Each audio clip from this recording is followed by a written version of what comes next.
It's All Good with Sierra Scott. Brought to you by Cessna Aircraft Company.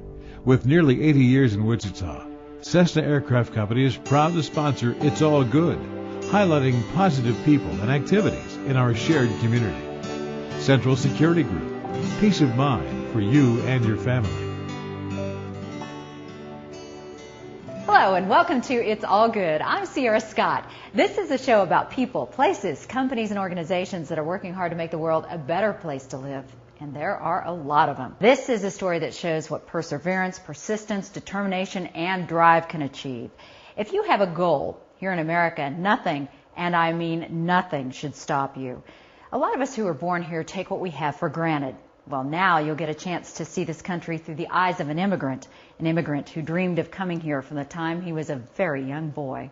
Farmer Mohamad. See, farmer can take the boy out of the farm, but you never take the farm out of the boy. This is a dream country. This is really, I call it the sky the limit country. Mohamad Awad-Eljied is living proof that there's no reason not to succeed in America. And that's what really, a failure to me in America was not an option. There's no reason for me to fail in America. Mohamad's dream of coming to America began when he was just a boy. He was one of 8 children born to a farmer in Sudan in northern Africa. When he was about 12 years old, he saw an American presidential debate broadcast on the TV news there.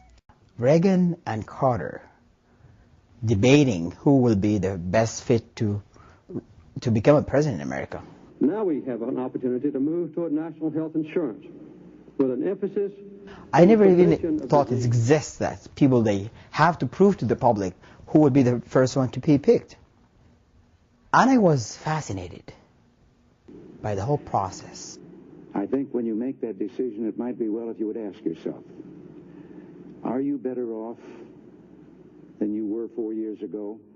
And from that day, I never forget, I just fell in love with America. At that time, Mohamad and his family lived in a small village of about 300 people. My both parents, they have no educations. But from early on, they believe that education is the key to your success. And they implement that on us. Unlike the American school system, the Sudan does not guarantee students get a free education once they get out of grade school. Competition is the way we have back home. From elementary school to secondary school, you have to go through a national exam. 500 students, they have to compete for 100 seats.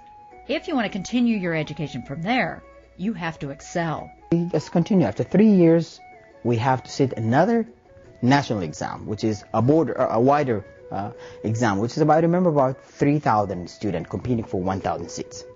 Mohamad not only passed that test, he scored near the top of the class and ended up going to the most prestigious high school in the Sudan.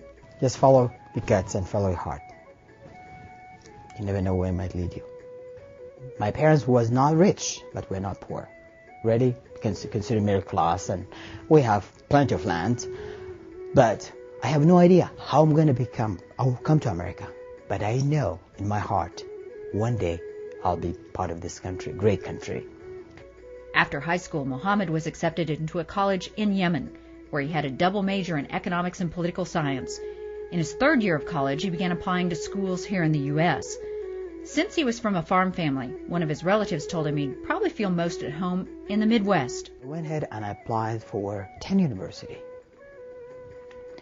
And I will never forget, after the minute I graduated, Wichita State was the first one to respond back to my applications.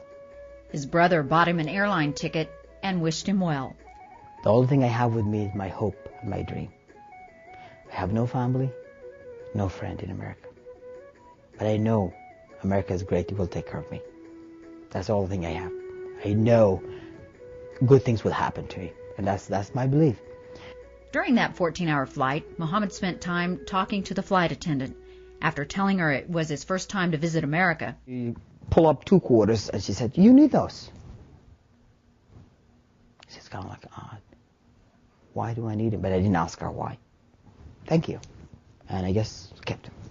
once he got through customs, he sat down on a bench. And I brought my bags, I put him by my side, and I sat in the reception just observing people's back and forth. taxi yellow cabs and the security guys and people on the cell phone and running, and to me that's magic. So I sat there for an hour and a half, doesn't know what to do. Before he got on the plane, one of Mohamad's friends gave him a phone number to a cousin of his who lived in New York. But Mohamad wasn't sure how to use a payphone. This is the guy. That's his name, and that's the number in Arabic and in English. So I pulled it and said, I need to call him. I looked, there's a security guard there. I said, I think that's the best one to ask. That's my tuition said, go and ask him. I pulled my folder, I pulled this like this, and I said, call this. And he said, sure. And he looked at me and said, do you have? Immediately I connected to say, no, maybe that's a coin that the lady gave me. So I pulled the 2 quarters and I said, yes. So I gave him the 2 quarters. We never seen a coin phone back home. Never seen that. The friend's cousin took Mohamad in and gave him a place to stay. The next day, Mohamad told him, I need to get a job. So I said, Flatbush would be the street that to find a job. And I just start walking on Flatbush. I have no idea, it doesn't know English. And I was walking on Flatbush. It's a retail offices, all of it, I mean, businesses. There's a guy standing in front of his store, have his hand in his back like this. As I crossing the street, walked to him, and he looked at me and said, "Tahki Arabi," which means in English. He said it in Arabic. That means, do you speak Arabic? And I was shocked. Somebody in New York asked me if I speak Arabic. And he said it in Arabic language. So I said, yes, Tahki Arabi. He said, the next question, he said, are you looking for a job? In Arabic, I said, yes, come on in. He took me inside. It was a jean center. They sell Levi's jeans, the Jordache, and those kind of things. The sky opened. I mean, it really felt like I'm in New York. It doesn't speak the language. What a great country. Just like that. What a great country. In my home, I would not find a job that quick. So I was so excited. I said, yes. He began unloading and stocking. And when business got slow, he handed out flyers on the streets. Almost a year, working from 9 o'clock in the morning till 9 at night. And I love it. Proudly I can say that that's the best time. And that was an amazing time of my life.